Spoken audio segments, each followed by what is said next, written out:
नमस्कार दोस्तों। तो देखिए लेसन 2 के हमने 4 इंपॉर्टेंट क्वेश्चन कर लिए थे। आज बाकी बचे हुए और कितने क्वेश्चन हमें करना है तो उन क्वेश्चनों को देख लीजिए। देखिए 5वां क्वेश्चन हम करेंगे जो कि इंपॉर्टेंट है। इसके बाद 6वां क्वेश्चन ये होगा, 7वां क्वेश्चन ये होगा और 8वां क्वेश्चन ये होगा। एक प्रकार से ये एक्स्ट्रा वाला क्वेश्चन भी रख दिया इसी में, तो ध्यान से समझना इन प्रश्नों को। तो देखिए अभी तक हमने जो पिछले 4 क्वेश्चन किए हैं वो पहली स्टोरी पर आधारित थे। अब आगे की स्टोरी आती है जिसका शीर्षक क्या है, I want to drive a car, मैं एक कार चलाना चाहता हूँ। तो इसके बारे में कहानी है। इस बार लड़के का नाम मुकेश है, पिछले में साहिब था, अब नाम क्या है मुकेश, जो कि बेंगल मेकर का बेटा है। अब बेंगल मतलब चूड़ी होती है, तो चूड़ी बनाने वाले का बेटा है और ये कहाँ पे है, फिरोजाबाद में है। और ये मुकेश जो है एक मोटर मैकेनिक बनना चाहता है। अब देखिए मुकेश की पूरी फैमिली फिरोजाबाद में रहती है और फिरोजाबाद आप लोगों ने सुना होगा चूड़ी उद्योग के लिए बहुत ज्यादा प्रसिद्ध है।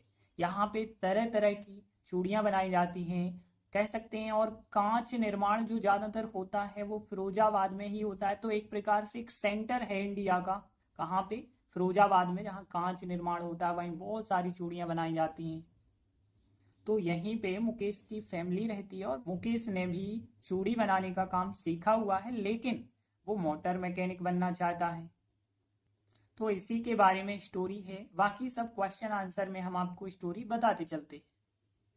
तो देखिए 5वां क्वेश्चन क्या है, what makes the city of Firozabad famous. Famous यानी प्रसिद्ध, तो फिरोजाबाद जो शहर है वो प्रसिद्ध है। व्हाट मेक्स किस कारण, तो क्वेश्चन तो समझ आ गया, फिरोजाबाद शहर किस कारण प्रसिद्ध है। और हमने आपको बता भी दिया है कि फिरोजाबाद शहर क्यों प्रसिद्ध है, वो अपनी कांच की चूड़ियों के लिए प्रसिद्ध है। भारत में कांच निर्माण करने वाले उद्योगों का ये केंद्र भी है फिरोजाबाद, तो इस कारण से ये प्रसिद्ध है। अब देखिए यहाँ पे इन दोनों लाइनों को हम कैसे ट्रांसलेट करते हैं। तो देखिए यहाँ पे कौन कौन से पहले तो कठिन वर्ड आए हुए हैं। देखिए यहाँ पे केंद्र, अब केंद्र के लिए क्या कहते हैं, सेंटर कहते हैं, लेकिन इसकी स्पेलिंग अच्छे से ध्यान रखना, CENTER ना करके TRE होता है सेंटर, तो सेंटर हो गया। और कांच को क्या कहते हैं, गिलास कहते हैं। निर्माण करने वाली के लिए यहाँ पे लिखा गया है एक शब्द ब्लोइंग, ध्यान रखना एक अलग शब्द लिखा गया है ब्लोइंग, निर्माण करने के लिए, तो ग्लास ब्लोइंग इंडस्ट्री, इंडस्ट्री उद्योग को कहते हैं। तो यहाँ पे ग्लास मतलब कांच, ब्लोइंग यानी निर्माण करने वाले, और इंडस्ट्री यानी उद्योग, और इंडिया मतलब भारत, और फिर यह को हम इट कह सकते हैं। और फिर यहाँ पे कांच की चूड़ियों को क्या कहते हैं, गिलास मतलब कांच की, ग्लास बेंगल्स मतलब कांच की चूड़ियां, और फेमस यानी प्रसिद्ध, और फिर फॉर यानी के लिए या टू भी हम कह सकते हैं। और अपनी के लिए क्या कहेंगे, देखिए फिरोजाबाद शहर को तो हम द सिटी ऑफ फिरोजाबाद कह देंगे। अब शहर है, शहर का अपना, तो शहर कोई ही सी तो होता नहीं है, इट्स समझ के करना होगा, तो इट्स इट्स हो जाएगा अपनी के लिए, कांच की मतलब गिलास, और बेंगल्स मतलब चूड़ियां, फॉर यानी के लिए, फेमस यानी प्रसिद्ध। तो देखिए ट्रांसलेट कैसे होगा, फिरोजाबाद शहर लिखेंगे पहले, फिर एज सहायक क्रिया लगाएंगे, फिर ये लिखेंगे फेमस, फिर फॉर लिखेंगे, और फिर ये लिखेंगे इट्स ग्लास बेंगल्स लिखेंगे। तो देखिए पहली लाइन क्या हो जाएगी, the city of Firozabad is सहायक क्रिया famous for its glass bangles, और फिर इट, फिर इज सहायक क्रिया लगाएंगे, तो यहाँ पे इट इज, और फिर द सेंटर, और फिर लिखेंगे ऑफ, और फिर ये पूरा हम लिख देंगे। तो देखिए भारत के लिए यहाँ पे हम ऑफ लिख सकते थे, लेकिन अपोस्ट्रोफी एस लिखा, इंडिया अपोस्ट्रोफी एस, फिर कांच को ग्लास, निर्माण करने वाले को ब्लोइंग, इंडस्ट्री यानी उद्योग, ये पूरा लिख दिया। तो it is the centre of, और फिर इंडिया अपोस्ट्रोफी एस, और ग्लास ब्लोइंग इंडस्ट्री, तो बन जाएगा ना Firozabad, the city of Firozabad, और फिर is famous for its glass bangles, और it is the centre of, और इंडिया अपोस्ट्रोफी एस, और ग्लास ब्लोइंग इंडस्ट्री। तो देखिए इस प्रकार से आंसर बनाया जाएगा। अगला क्वेश्चन देखिए, mention the hazards of working in the glass bangles industry. देखिए ग्लास बेंगल इंडस्ट्री का मतलब हमने बताया है कि कांच की चूड़ियों का जो उद्योग है उसमें काम करना, और ऑफ मतलब कि हैजर्ड यानी खतरे। तो खतरे कौन कौन से हो सकते हैं? यदि कांच की चूड़ियों का जो कारखाना है वहां पे आप काम करने जाते हैं तो उनमें खतरे कौन कौन से हैं उनको मेंशन करना है, वर्णन करना है, उल्लेख करना है। तो क्वेश्चन तो समझ आ गया होगा कि कांच की चूड़ियों के उद्योग में काम करने के जो खतरे होते हैं उनका हमें वर्णन करना है, उल्लेख करना है। तो कौन कौन से खतरे होते होंगे हम आपको बताते हैं, ध्यान से सुनना। देखिए फिरोजाबाद में लगभग सभी फैमिली जो है इसी धंधे में लगी हुई है। इसमें कई खतरे भी हैं। देखिए एक तो क्या होता है, छोटे छोटे बच्चे अपने माता पिता के साथ रहते हैं, उन्हें छोड़ तो सकते नहीं है। अब माता पिता जो है अंधेरी झोपड़ियों में बैठते हैं। अंधेरी में क्यों बैठते हैं? क्योंकि यहाँ पे जो चूड़ियां जोड़ने का काम है, उस पे पॉलिश करने का काम है, ये अंधेरी झोपड़ियों में होता है। और इस प्रक्रिया में जो है कभी कभी उनकी दृष्टि, आंखों की क्षमता भी जो है कम होती जाती है, कोई कोई अंधा भी हो जाता है। और कांच की चूड़ियों पे जब पॉलिश करते हैं ना तो उनकी थोड़ी सी डस्ट भी यदि निकल गई ना तो आंखों को बहुत नुकसान होता है। और जिन भट्टियों में जो है कांच को गलाना पड़ता है उनका तापमान बहुत ज्यादा होता है, स्वास्थ्य के लिए बहुत ज्यादा खतरनाक होता है। तो यहाँ पे हम कह सकते हैं कि जो छोटे छोटे बच्चे होते हैं वो भी जो है उनके लिए हानिकारक होता है ये सब। तो देखिए आंसर में क्या क्या बताया गया है। लगभग सभी परिवार जो फिरोजाबाद में रहते हैं इसी बिजनेस में व्यस्त होते हैं। कांच की चूड़ियों का जो कारखाना है उसके भी कई खतरे हैं। छोटे छोटे बच्चे, हमने बताया, माता पिता के साथ अंधेरी झोपड़ियों में बैठ जाते हैं। और वो छोटे छोटे कुछ बच्चे ऐसे भी होते हैं जो हेल्प करवाते हैं, चूड़ियों को जोड़ते हैं, पॉलिश कर देते हैं। और इस प्रक्रिया में भी अपनी दृष्टि भी खो देते हैं, आंखों से देखने की क्षमता जो होती है वो खो देते हैं। और ये भी होता है चूड़ियों पे जब पॉलिश कर रहे होते हैं थोड़ी सी भी यदि धूल निकलती है तो वो आंखों को नुकसान पहुंचाती है। और यहाँ पे जिन भट्टियों में उन्हें काम करना होता है उनका तापमान बहुत ज्यादा होता है जो कि स्वास्थ्य के लिए अच्छा नहीं होता है। तो ये सब बताया गया है। अब हम इतनी लाइनों को ट्रांसलेट करने से पहले कठिन कठिन वर्डों को देख लेते हैं। तो देखिए पहली लाइन, यहाँ लगभग almost almost all families in Firozabad, Firozabad में, और दिस बिजनेस, इसी बिजनेस में, इन दिस बिजनेस, इसी बिजनेस में व्यस्त होते हैं। देखिए व्यस्त को यहाँ बिजी ना कह के इंगेज कहा गया है। तो ध्यान रखना, इंगेज, वैसे तो इंगेज करना आप जानते ही होंगे, ठीक है, शादी विवाह करते हैं तो एंगेजमेंट होती है। तो यहाँ पे इंगेज का मतलब होता है व्यस्त होना। और फिर कांच की चूड़ियां को आपको पता है क्या कहते हैं? ग्लास बेंगल्स कहते हैं, ग्लास बेंगल्स इंडस्ट्री। और कई खतरे, मैनी, और खतरे के लिए क्वेश्चन में है हैजर्ड्स, हैजर्ड्स तो मैनी हैजर्ड्स हो जाएगा, कई खतरों के लिए। और फिर इसके बाद यदि हम देखें छोटे छोटे बच्चे यानी लिटिल चिल्ड्रन, और फिर दियर पेरेंट्स, अपने माता पिता की बात करें, दियर पेरेंट्स विथ के साथ, और डार्क मतलब अंधेरी, ठीक है, डार्क आपको पता होगा। और झोपड़ियों के लिए यहाँ पे जो शब्द है हट मेंट्स, हट मेंट्स झोपड़ियों के लिए इस्तेमाल किया गया है। और इन मतलब में सिट यानी बैठना होता है, ये तो आपको पता होगा, सिट बैठना।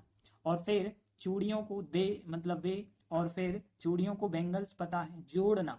अब देखिए जोड़ना को, जैसे आपने एक वेल्डिंग शब्द सुना होगा, तो वेल्ड का मतलब होता है जोड़ना, ठीक है, वो वेल्डिंग करते हैं ना, तो वेल्डिंग यानी जोड़ने का काम होता है।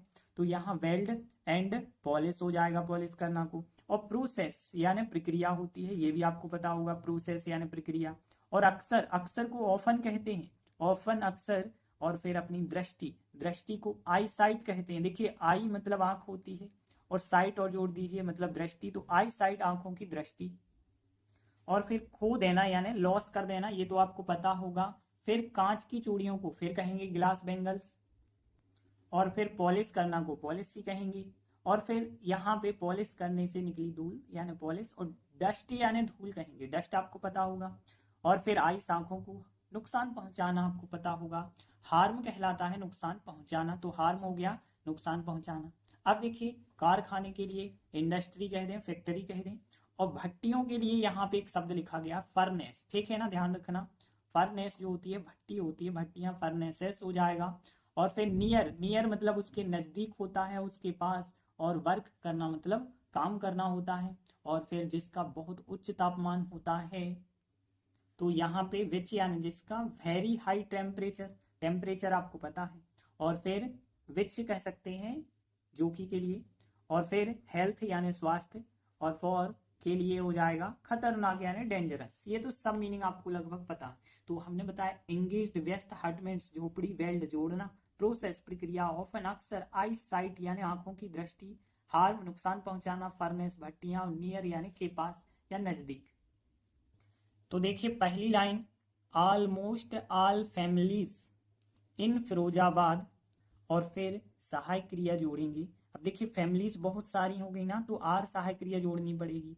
Almost all families in Firozabad are सहायक क्रिया, almost all families in Firozabad are सहायक क्रिया, और व्यस्त होते हैं को हमने बताया था इंगेज्ड, तो एंगेज्ड और इन दिस बिजनेस लिख देंगे। तो ये पहली लाइन हो गई कि almost all families in Firozabad are सहायक क्रिया एंगेज्ड इन दिस बिजनेस हो जाएगा। फिर कांच की चूड़ियों के कारखानों में कई खतरे होते हैं।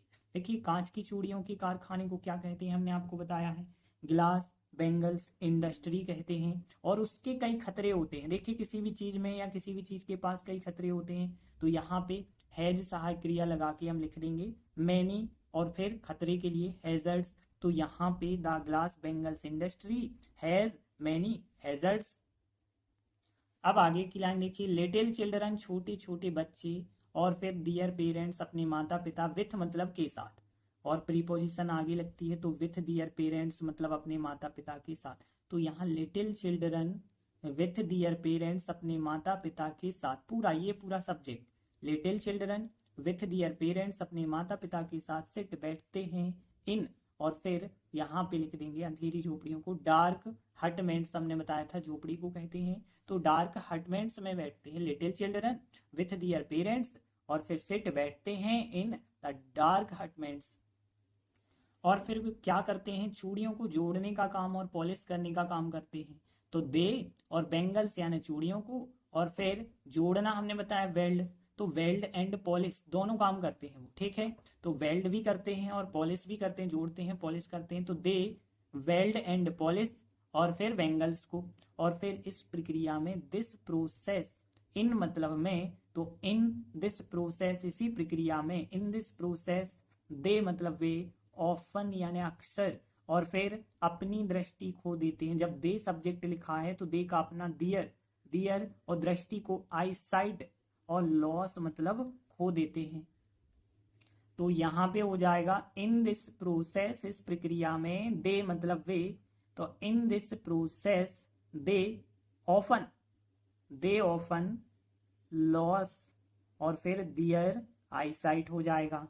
तो in this process they often, देखिए ऑफन जो शब्द है ये क्रिया से पहले लिखा जाता है, इस वजह से हमने दे के साथ ऑफन कर दिया। तो they often loss their I site.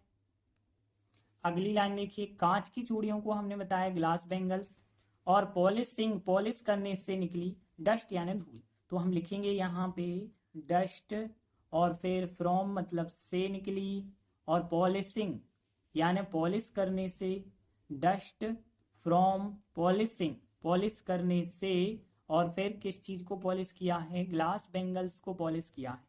तो डस्ट फ्रॉम पॉलिशिंग, और फिर ग्लास बेंगल्स मतलब कांच की चूड़ियों को पॉलिश करने से निकली धूल। फिर इसके बाद नुकसान पहुंचाती है, हार्म नुकसान पहुंचाती है, दियर आइज उनकी आंखों को नुकसान पहुंचाती है।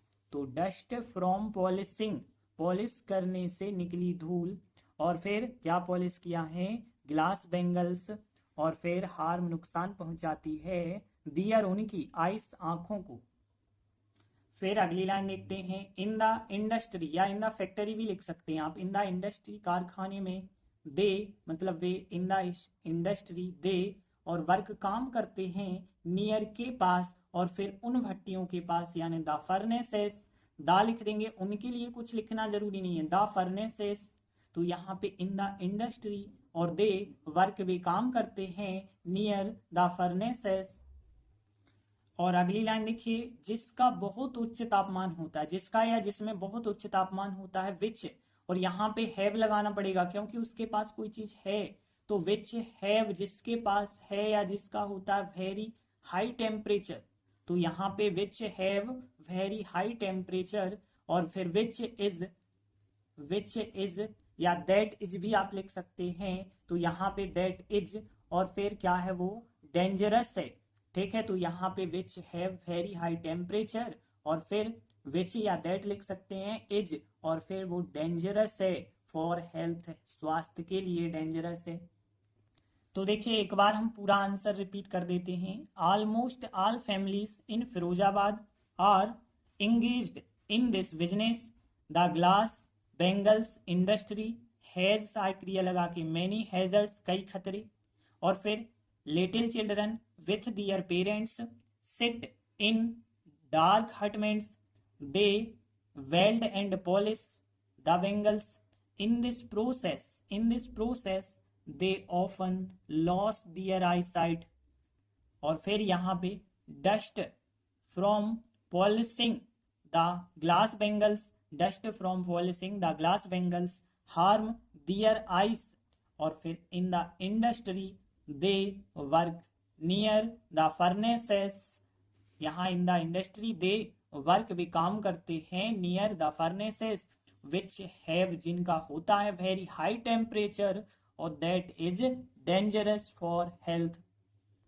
तो इस प्रकार से हमारा आंसर हो जाएगा। अगला क्वेश्चन देखते हैं। How is Mukesh attitude. देखिए एटीट्यूड यानी होता है रवैया, तो मुकेश का रवैया कैसा है टू हिज सिचुएशन, अपनी स्थिति जो कि डिफरेंट है from that of his family, उसके परिवार से उसकी कुछ सोच अलग है, उसका रवैया कुछ अलग है। वह रवैया किस प्रकार से अलग है ये पूछा गया है। मुकेश का रवैया अपनी स्थिति के प्रति अपने परिवार से किस प्रकार से अलग है। तो हमने बताया था कि मुकेश का पूरा परिवार चूड़ियां बनाने के उद्योग में लगा हुआ है, लेकिन मुकेश सोचता है एक मोटर मैकेनिक बनना। वह सोचता है कि हम इस रिवाज को बदल देंगे, हम चूड़ियां नहीं बनाएंगे। तो यही तो उसका रवैया अलग है। तो आंसर फिर क्या बताता है, देखिए आंसर अब इसकी जो दादी हैं उनकी कुछ सोच अलग है। उनकी सोच क्या है, ईश्वर ने हमें जिस काम के लिए बनाया हम वही काम करेंगे, उनके द्वारा दी गई वंशावली को हम नहीं तोड़ेंगे। उनका जो पूरा परिवार है उनने चूड़ियों के सिवाय कुछ काम नहीं देखा है, केवल चूड़ियां बनाना ही सीखा है। और मुकेश के पिताजी ने मुकेश को ये कला सिखाई भी है, लेकिन मुकेश एक मोटर मैकेनिक बनना चाहता है। वह सोचता है कि हम इस रिवाज को बदल देंगे। तो इस प्रकार से उसका रवैया अपने परिवार से अलग है। अब देखिए हम इन लाइनों को ट्रांसलेट करेंगे, तो उससे पहले जो कठिन मीनिंग है वो देख लेते हैं। देखिए मुकेश की दादी, अब दादी को आपको पता है ग्रैंड मदर थिंक्स। देखिए थिंक यानी सोचना, प्रेजेंट सिंपल होगा थिंक्स कर देंगे। दैट मतलब की होगा, और गॉड ईश्वर, और वाय मतलब के द्वारा, और दी गई वंशावली। देखिए यहाँ पे एक शब्द है, ध्यान देना, गॉड गिवन। गॉड गिवन का मतलब होता है ईश्वर द्वारा दिया गया। गॉड गिवन लाइनेज लिखा गया, लाइनेज मतलब वंशावली को लिखा गया है। तो गॉड गिवन लाइनेज मतलब ईश्वर द्वारा दी गई वंशावली कभी नहीं मतलब नेवर तोड़ी जा सकती है। देखिए तोड़ना को ब्रेक कहते हैं, और ब्रोकन इसका थर्ड फॉर्म होता है। तो यहाँ पे नेवर ब्रोकन, कभी नहीं तोड़ी जा सकती है, नेवर ब्रोकन। पेसिव वॉइस के कारण थर्ड फॉर्म लगा है। अब यहाँ पे हिज फैमिली, उसके परिवार ने चूड़ियों के सिवाय, बेंगल्स और के सिवाय को हम बट कहते हैं, ध्यान रखना, बट। और कुछ नहीं को नथिंग कहते हैं, नथिंग यानी कुछ भी नहीं। उनने चूड़ियों के सिवाय कुछ भी नहीं देखा है, नथिंग यानी कुछ भी नहीं देखा है।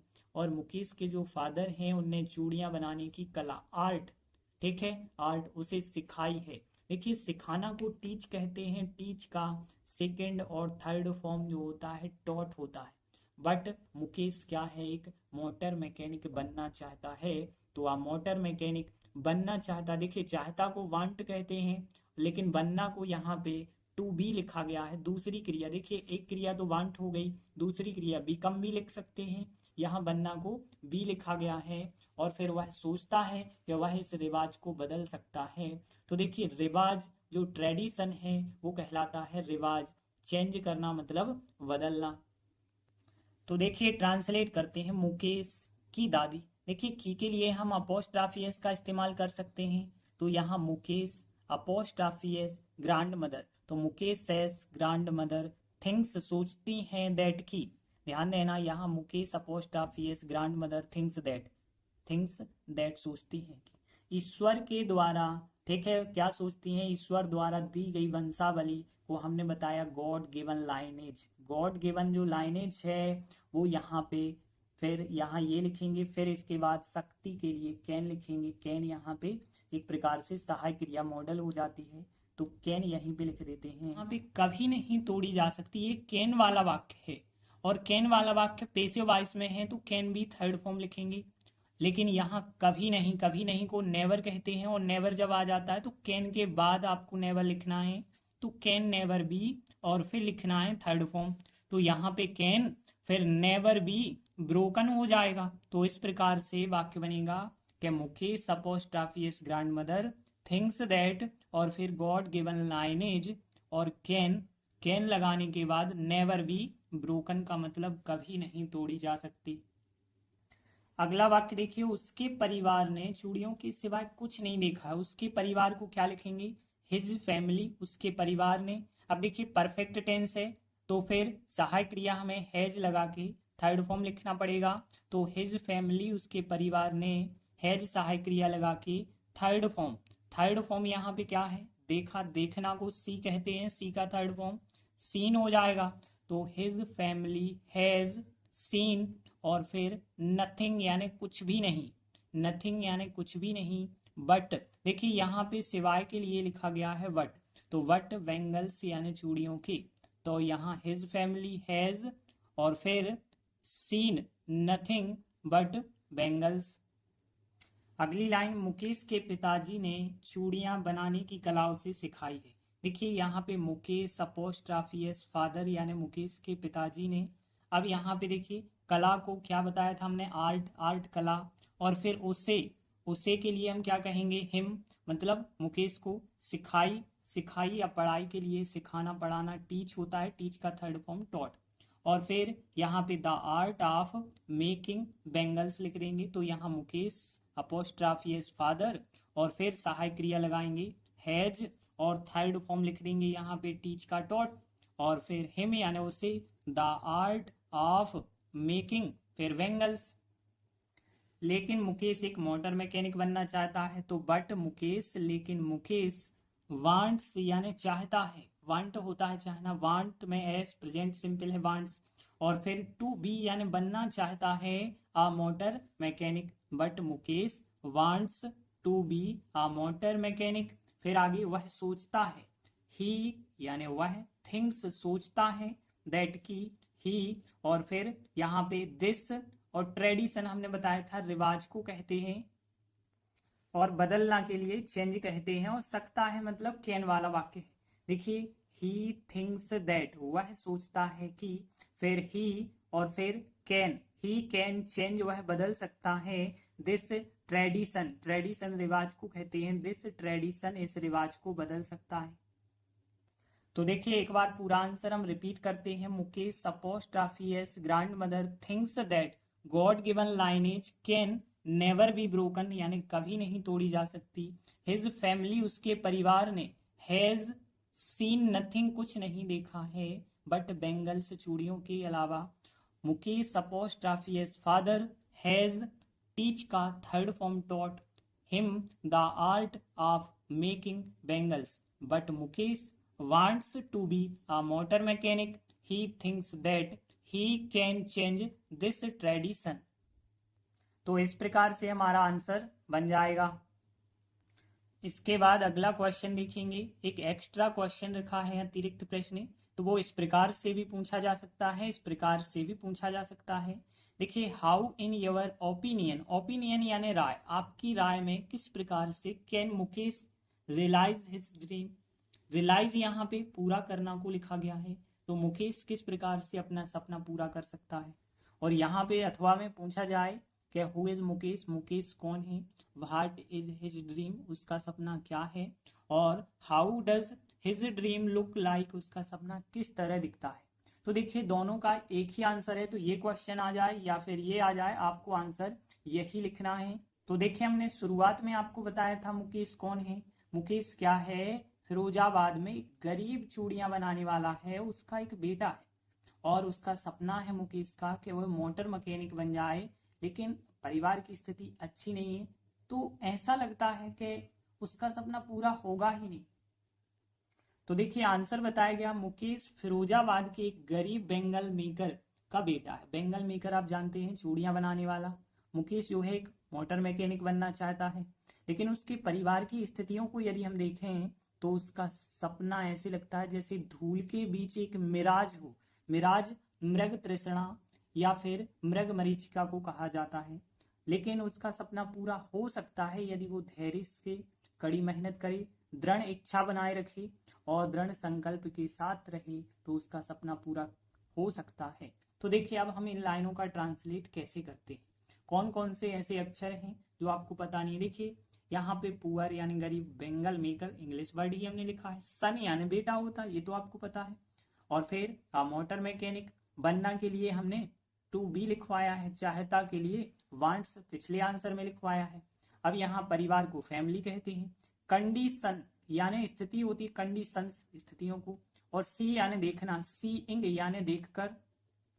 तो पहला अक्षर आप ध्यान रखेंगे, सीइंग देखकर। और हिज ड्रीम उसका सपना, धूल को डस्ट कहते हैं, ये ध्यान रखना। और मिराज हमने इंग्लिश वर्ड लिखा है, की तरह दिखना। देखिए लुक लाइक क्वेश्चन में लिखा था, वही वर्ड आपको भी लिखना है, लुक लाइक। और फिर यहाँ पे धूल के लिए तो ठीक है, के बीच। अब देखिए के बीच को हम बिटवीन एमोंग कहते हैं, ये बात सही है। जब दो चीजें होती हैं तो बिटवीन, दो से ज्यादा होती हैं तो एमोंग। लेकिन यहाँ पे धूल के बीच, यहाँ पे धूल दो या दो से ज्यादा होगी ये तो आप कह नहीं सकते। तो ऐसी चीजों में फिर यहाँ पे एमिस्ट लगाया जाता है, तो एमिस्ट जो है के बीच में। और फिर यहाँ पे धैर्य को आपको पता होगा, पेशेंस कहते हैं धैर्य को। और फिर कड़ी मेहनत यानी हार्ड वर्क कहलाता है। और इसके बाद है दृढ़ इच्छा शक्ति। देखिए यहाँ पे फर्म विल, देखिए विल का मतलब होता है इच्छा शक्ति, और फर्म विल यानी दृढ़ इच्छा शक्ति। और फिर एंड दृढ़ संकल्प तो आपको पता होगा डिटर्मिनेशन कहलाता है, तो यहाँ पे हो जाएगा डिटर्मिनेशन। तो यहाँ पे चारों वर्ड याद रखना, पेशेंस धैर्य, हार्ड वर्क, और फिर यहाँ फर्म विल एंड डिटर्मिनेशन। और बाकी तो देखिए उसका सपना पूरा करने में मदद करेंगे, मदद करना को हेल्प कहते हैं। देखिए यहाँ पे पूरा करना क्वेश्चन में भी आया था, रियलाइज हमने आपको बताया था, यहाँ भी ये लिखा है रियलाइज पूरा करना के लिए, तो बिल्कुल यही वर्ड हम यहाँ पे लिख देंगे। और फिर हिज ड्रीम उसका सपना हो जाएगा। तो देखिए अब हम इन चारों लाइनों को ट्रांसलेट करते हैं। पहली लाइन है मुकेश फिरोजाबाद के एक गरीब बेंगल मेकर का बेटा है। तो देखिए मुकेश सब्जेक्ट हो जाएगा, इज सहायक क्रिया, तो मुकेश इज। और फिर सन एक बेटा है, ऑफ मतलब का, और फिर पुअर बेंगल मेकर, और फिर ऑफ फिरोजाबाद यानी फिरोजाबाद के। तो Mukesh is son of poor bangle maker of Firozabad. फिर मुकेश वांट्स चाहता है टू बी, देखिए पिछले आंसर में बताया हमने टू बी बनना, मोटर मैकेनिक, एक मोटर मैकेनिक बनना चाहता है। फिर आगे देखिए उसके परिवार की स्थितियों को देखकर, देखिए यहाँ अल्पविराम है ध्यान रखना, तो यहाँ पे लिखा जाएगा सीइंग देखकर, सीइंग हो गया देखकर, और फिर क्या देखकर, स्थितियों को देखकर, यानी कि द कंडीशंस हो जाएगा, ऑफ मतलब की हो जाएगा, और फिर हिज फैमिली यानी उसके परिवार की, तो seeing the conditions of his family. और फिर उसका सपना यानी हिज ड्रीम उसका सपना। देखिए यहाँ से अब अलग वाक्य है, तो हिज ड्रीम उसका सपना। और फिर किसी की तरह दिखना, लुक लाइक हमने बताया था, तो यहाँ पे लुक लाइक लेकिन प्रेजेंट सिंपल होगा, तो एस जोड़ देंगे तो लुक्स लाइक हो जाएगा। और फिर इसके बाद किसकी तरह दिखता है, मिराज, एक मिराज की तरह दिखता है, जो कि एमिस्ट, एमिस्ट यानी के बीच है, और डस्ट यानी धूल के बीच है, तो एमिस्ट द डस्ट लिख देंगे। तो देखिए यहाँ सीइंग द कंडीशंस ऑफ और हिज फैमिली, और फिर हिज ड्रीम उसका सपना, लुक्स लाइक दिखता है, मिराज एक मिराज की तरह, और फिर एमिस्ट द डस्ट। और फिर आगे का वाक्य देखिए, पेशेंस धैर्य, hard work, patience hard work, और फर्म विल एंड डिटर्मिनेशन। और इसके बाद अब हम सहायक क्रिया लगाने वाले हैं विल, और विल के बाद लिखेंगे हेल्प, सहायता करेंगे, हिम यानी उसे सहायता करेंगे उसका पूरा सपना करने में। तो देखिए यहाँ पे हिम यानी उसे, और फिर इसके बाद यहाँ उसका पूरा सपना करने में, मतलब यहाँ पे रियलाइज हिज ड्रीम और लिख देंगे, हिम लिखा पहले और फिर रियलाइज हिज ड्रीम और हम लिख देंगे। तो यहाँ पे पेशेंस हार्ड वर्क, यहाँ पे firm will and determination, will सहायक क्रिया लगा के हेल्प और फिर उसे यानी हिम हो जाएगा उसका सपना पूरा करने में, तो यहाँ पे रियलाइज हिज ड्रीम लिख देंगे। एक बार चारों लाइनें हम रिपीट कर देते हैं। देखिए, Mukesh is a son of a poor bangle maker of Firozabad. Mukesh wants to be a motor mechanic seeing the conditions of his family, और हिज ड्रीम उसका सपना looks like a mirage amidst the dust धूल के बीच। Patience, hard work, firm will and determination will help him और उसका सपना पूरा करना, यहाँ रियलाइज हिज ड्रीम लिख देंगे। तो इस प्रकार से हमारा आंसर हो जाएगा। तो आज भी हमने 4 इंपॉर्टेंट क्वेश्चन किए। आगे जो भी क्वेश्चन बचे होंगे आगे के वीडियो में करेंगे। तब तक के लिए धन्यवाद।